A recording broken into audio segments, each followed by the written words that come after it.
du verset. Nous allons aussi lire Genèse 7, verset 1. Je vais lire. Lorsque les hommes eurent commencé à se multiplier sur la face de la terre, et que les filles leur furent nées, les fils de Dieu virent que les filles des hommes étaient belles. Et ils en prirent pour femmes parmi toutes celles qui choisirent. Alors,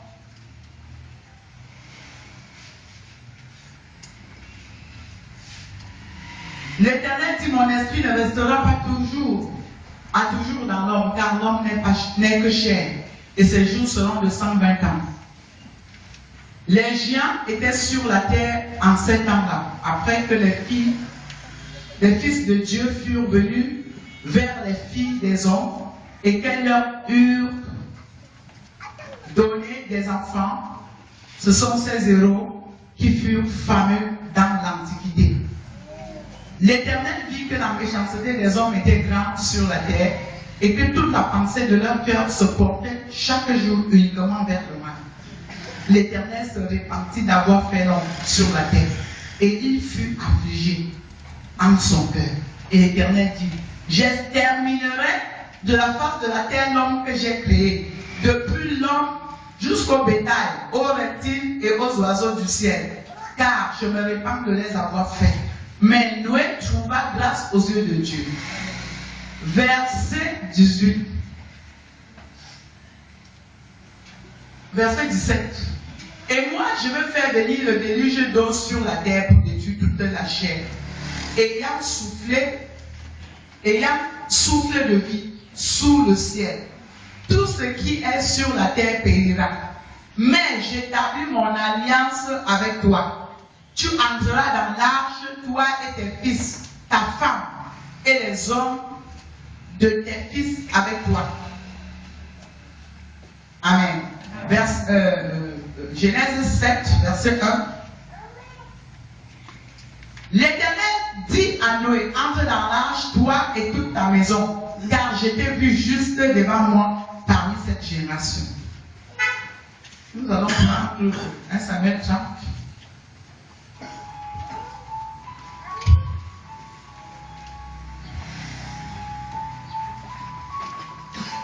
1 Samuel 30. On va prendre au verset 4, c'est une histoire que vous connaissez tous. Alors David et le peuple qui était avec lui élevèrent la voix et pleurèrent jusqu'à ce qu'ils n'eussent plus la force de pleurer. Les deux femmes de David avaient été éminées, Achinoa et Jisraël, et Abigail de Carmel, femme de Nabal. David fut dans une grande angoisse, car le peuple parlait de le lapider, parce que tous avaient de l'amertume dans l'âme, chacun à cause de ses fils et de ses filles. Mais David reprit courage en s'appuyant sur l'Éternel, son Dieu. Amen. Verset 8. Et David consulta l'Éternel en disant, poursuivrai-je cette tour? L'atteindrai-je? L'Éternel lui répondit, poursuis, car tu l'atteindras et tu délivreras. Amen. Amen. Amen. Nous traversons des moments difficiles dans notre pays. Même quand nous faisons comme si nous ne sommes pas, comme si les anglophones ne sont pas dans le Cameroun. Nous faisons comme si Bamenda n'est pas au Cameroun. C'est au Tchad. Boya n'est pas dans le Cameroun, c'est au Tchad. Et j'entends certaines personnes, quand tu dis qu'ils refusent de croire qu'il y a la guerre. Votre foi là dépasse la foi de Dieu. Je voudrais ouvrir l'entendement du peuple de Dieu pour leur faire comprendre qu'il y a la guerre. Il y a la guerre. Mais vous faites comme s'il n'y avait pas, parce que ce n'est pas arrivé ici. Nous, on ne souhaite même pas que ça arrive. Mais sachant que Bamena est dans le Cameroun, Boya est dans le Cameroun, et nos frères, nos bien-aimés sont en train d'être détruits. Il y a certains qui se sont couchés comme toi et moi le matin, il ne s'est pas réveillé parce qu'on a brûlé sa maison avec ses enfants et lui-même dedans. Il y a certains qui se sont couchés et ils ont entendu les coups de feu, ils sont sortis pour se sauver et ils sont morts. Il y a des gens qui ont perdu leurs parents, il y a des gens qui ont perdu leurs enfants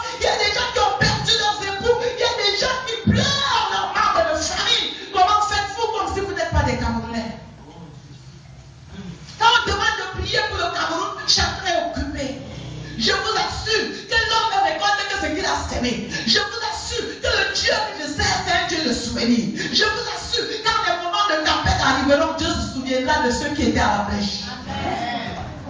Vous ne dites pas non. Amen. Je ne suis pas venu ce matin pour t'encourager. Je suis venu ce matin pour te blesser. Je suis venu ce matin pour te réveiller de ton sommeil. Je suis venu ce matin pour te rendre conscient de ce que la Bible dit. Au dernier temps, il y aura des guerres. Il y aura des tremblements de terre. Une nation se lèvera contre une autre. Nous sommes en train de voir. Je voudrais vous dire aussi quelque chose. Tout ce qui arrive, c'est ce que Dieu avait prédit. Amen. Si Dieu n'a pas décidé un sort contre quelqu'un, un mauvais sort, cela ne lui arrivera pas. Parce que la Bible dit que c'est Dieu qui établit les rois. Nous avons vu dans la Bible comment l'homme qu'on appelle David, comment même depuis le temps d'Israël, quand ils étaient en Égypte, ils sont sortis. Et Pharaon s'est levé contre eux avec des chars et des guerriers. Et ils n'avaient pas d'armes. Mais le Seigneur les a donné des armes spirituelles, des armes banales pour vaincre et renverser l'armée de Pharaon. Amen. Ils n'avaient pas les armes, ils n'avaient pas les guerriers, ils n'avaient pas les chars, ils étaient en captivité, ils n'avaient formé personne. Mais l'Éternel était avec eux. L'Éternel était leur héros de guerre. L'Éternel était leur capitaine de guerre. Nous avons pour capitaine Jésus-Christ de Nazareth. Quel que soit ce qui peut arriver au pays, nous n'avons pas peur. Parce que nous avons Jésus. Nous n'avons pas peur. Parce que nous avons le capitaine de l'armée céleste. Amen. Il a sorti le peuple d'Israël sans armes. Quand Pharaon a voulu faire chier, il a dit c'est moi le maître des eaux. Il a divisé les eaux, il a englouti l'armée de Pharaon. Moïse n'avait entre ses mains qu'un seul bâton. Et il était le seul guerrier choisi par Dieu. Il n'y avait pas deux guerriers au milieu du peuple, mais il y avait seul Moïse. Et avec Moïse, Dieu a fait des grandes choses jusqu'à ce qu'il a libéré Israël entre les mains des Égyptiens par une main forte. La main de Dieu est forte. La main de Dieu est puissante. Quelles que soient les prisons dans lesquelles tu es gardé en captivité, sa main est puissante pour te sortir de là. Les Égyptiens ne te retiendront pas pour toujours.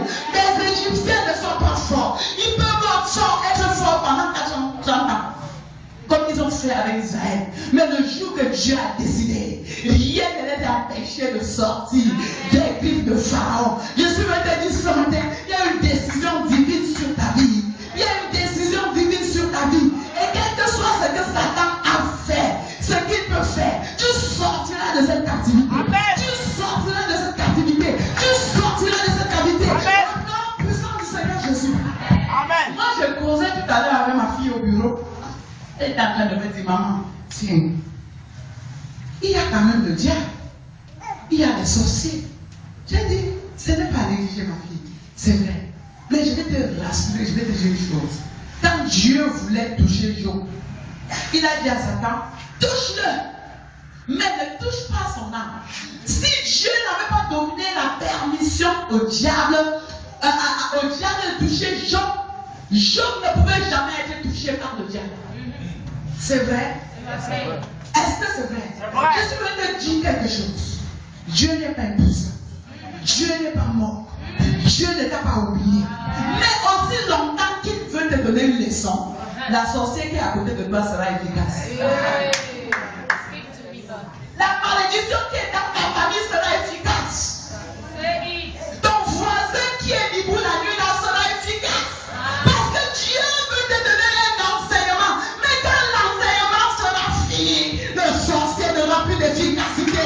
Même si te donne des breuvages mortels, cela ne fera aucun mal. Même si tu marches dans le feu ne te brûlera pas. Tu marcheras sur les serpents, sur les scorpions et sur toutes les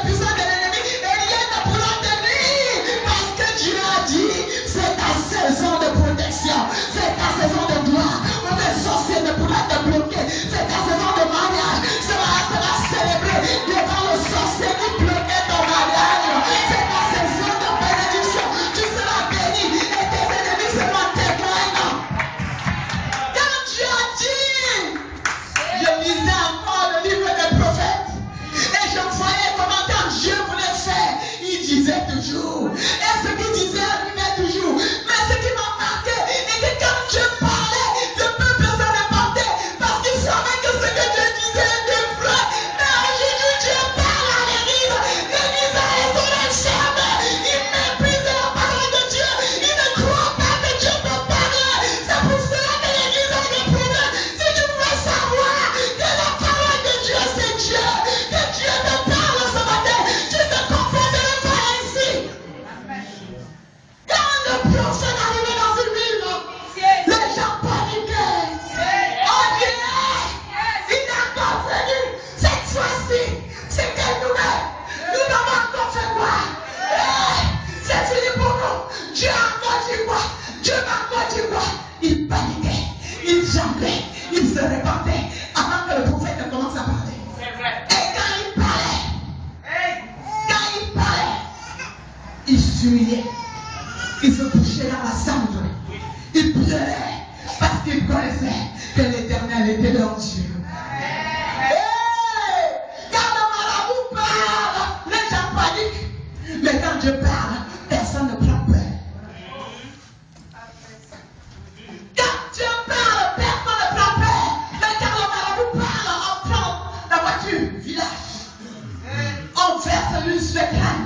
On donne les offrandes à balle. On va de marabout en marabout. Parce que marabout a dit quelque chose. Mais quand la parole de Dieu sort, personne n'y prend part. Quelle génération nous sommes? Génération de ceux qui méprisent Dieu. Nous voyons que la colère de Dieu qui est descendue sur la terre, il s'est répandu d'avoir créé l'homme parce que l'homme s'est détourné de lui chaque jour et se tournait vers des choses fables, vers des choses qui devaient servir à Dieu, vers des idoles, vers des choses de distraction. Et Dieu s'est fâché parce qu'il a créé l'homme pour un but, pour reconnaître qu'il est Dieu. C'est tout. Partout où tu vas voir dans la Bible, commence dans l'Ancien Testament, jusqu'au niveau apocalypse. Chaque fois que la colère de Dieu s'abat sur un peuple, Dieu dit qu'ils se sont détournés de moi. Donc ils vont tourner le dos. Ils n'ont pas reconnu que je suis Dieu. Ils n'ont pas reconnu que je suis leur maître. Ils n'ont pas reconnu que je suis leur créateur. Ils n'ont pas reconnu que je dépends de lui. Parce qu'ils dépendent de moi. Dieu aime la reconnaissance. Dieu aime que quand tu te lèves le matin, tu dis Seigneur, je suis en vie grâce à toi. Même si je n'ai pas mangé aujourd'hui, la vie est mieux que les vêtements. La vie est mieux que la nourriture. Et Kadama n'a plus besoin de dire à Dieu donne-moi à manger.